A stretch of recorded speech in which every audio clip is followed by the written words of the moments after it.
সুস্থ হতে চিকিৎসার জন্য গিয়েছিলেন কলকাতায়, কিন্তু ফিরলেন নিথর দেহে।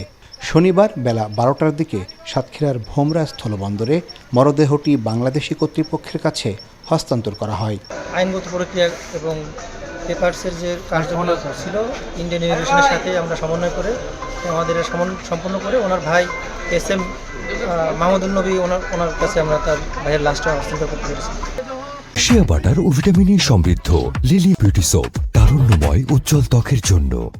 সাজু সাতক্ষীরার কালীগঞ্জ উপজেলার তারালি ইউনিয়নের মৃত ইউনুস সর্দারের ছেলে, পেশায় ছিলেন ঘের ব্যবসায়ী।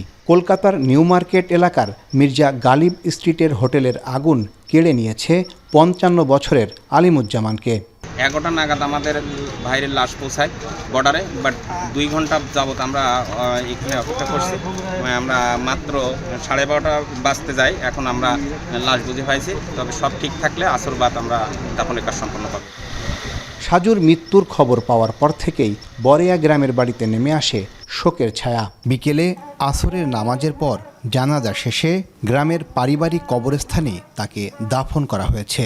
কাগজপত্র প্রসেস করতে যেসব দেরি হয় সেই সপ্তাহে ছাড়া কোনো অসুবিধা হয়নি। কলকাতার ওই অগ্নিকাণ্ডে 7 বাংলাদেশি প্রাণ হারায়। তাদের মধ্যে সাতক্ষীরার কালীগঞ্জের আলিমুজ্জামান সাজু ও রেবতী সরকার রয়েছেন। রেবতী সরকারের মরদেহ কলকাতাতেই সৎকার করেছে তার পরিবার।